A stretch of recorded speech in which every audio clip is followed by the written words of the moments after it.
I knew a few priests throughout my life, but outside of those encounters, I didn't really know what a priest's life looked like. And so throughout seminary, I've had the incredible gift of meeting so many really wonderful priests. Seeing those lived examples of the priesthood and seeing really wonderful, happy priests who are following God's call for their life really has grown and encouraged my idea of the priest and what it is that God is calling me to.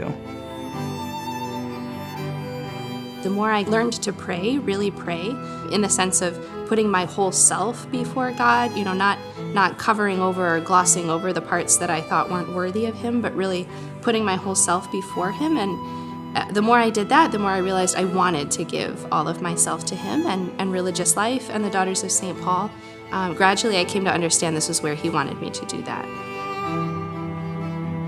If I met my younger self, I would tell him not to worry so much about trying to construct my own life, my own vocation, and rather to rely on the Lord for guidance and direction. You can save yourself a lot of frustration and a lot of wasted effort if you really know and really believe that the best thing for you in your life is whatever God has planned for you.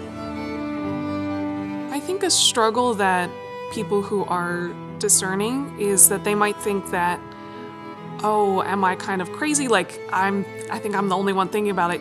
You're not the only one thinking about it, and you're not alone. There are other young people considering it. Trying to find other people who are discerning, I think, is very helpful, and other young people who have made that decision, because you aren't alone, and I promise you're not crazy, and it's wonderful that you're exploring this path that God might be calling you to.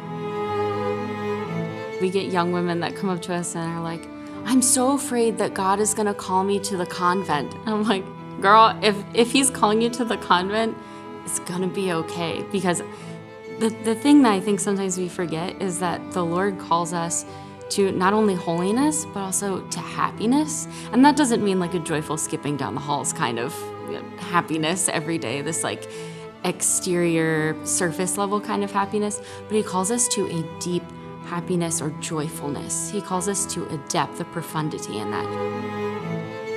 And so what He's calling us today is to greater holiness and to be received by Him, to come to Him and to encounter Him deeper and deeper every day. So the freedom and the call in a vocation is an unpacking of that.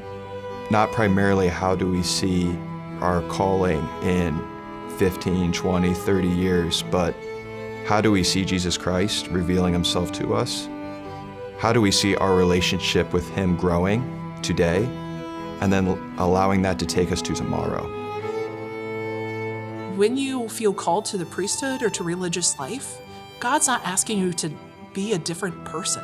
He's calling you because of the things that you bring to the world, because of your quirks. If you were to answer the call and try to imitate someone else, it would kind of be a futile exercise, because that's not why God called you. He called you because the world and the church needs your beautiful gifts just the way you are.